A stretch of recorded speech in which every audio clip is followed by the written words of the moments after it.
Eto mga boss, panalo na po si Wonderboy Martin via knockout sa round 3. Hindi ko nga po nakita sa live ni Martin yung pagkabagsak mga boss. Dahil pagdating sa dulo, lumuhod na lang si Demesilio at hindi na po nakarecover. Binibilangan pa naman siya ng referee pero hindi na po siya tumayo. Kaya natapos na po ang laban sa round 3.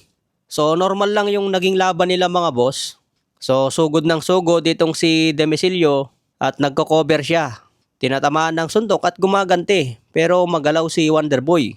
Ginamit niya ang kanyang footwork hanggang nakatama na ng solid kay Demesilio at natapos na po ang laban. So tulad ng inaasahan mga boss, matatapos talaga ito by stoppage. Matapos ang panalong ito ni Martin, gusto niya isa ng matinik na kalaban ang susunod. Yung mga top contenders na sa Super Bantamweight Division. Dahil sabi nga ni Wonderboy, handa na siya na lumaban sa World Championship.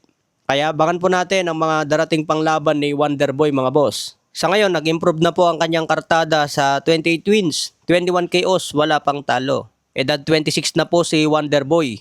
Yung ganyang edad, dapat na talaga na mapalaban sa mga elite fighters. Kaya subaybayan po natin ang laban niya sa Super Bantamweight Division.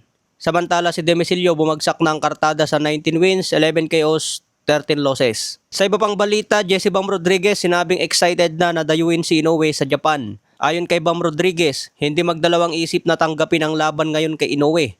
Dagdag pa niya, paborito niyang pasyalan ang Japan. Kaya walang problema sa kanya kahit doon pagganapin ang laban.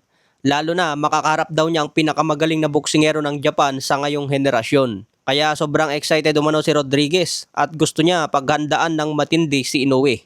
Ayon sa ulat ng Yahoo Japan at The Ring, target ni kamahalang Turkey na dalhin ang Riyadh season sa Japan.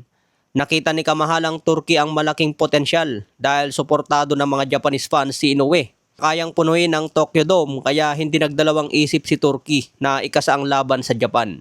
Abangan po natin ang susunod na kabanata dyan mga boss. Samantala nagbanta naman si Christian Mbili na siya umano ang unang tatalo kay Canelo Alvarez ngayong September.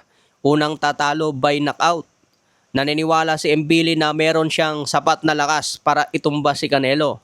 Matanda na raw si Canelo mga boss kaya pwede na itong matulog sa laban at magpahinga na sa boxing. Pero mukhang malabong mangyari ang pagbabanta ni Mbili mga boss. Dahil kilala si Canelo na matigas ang panga. Kung sakaling mapabagsak man niya si Canelo, siguradong history na ito sa boxing. Dahil siya pa lang ang unang makagawa niyan kay Canelo.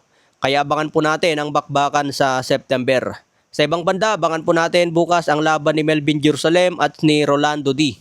Sana manalo si Jerusalem mga boss para mapanatili pa rin niya ang kanyang WBC minimum weight belt. Bakbakan din bukas ni Ronda Rousey versus Gina Carano sa MMA. Okay mga boss, hanggang sa muli nating updates.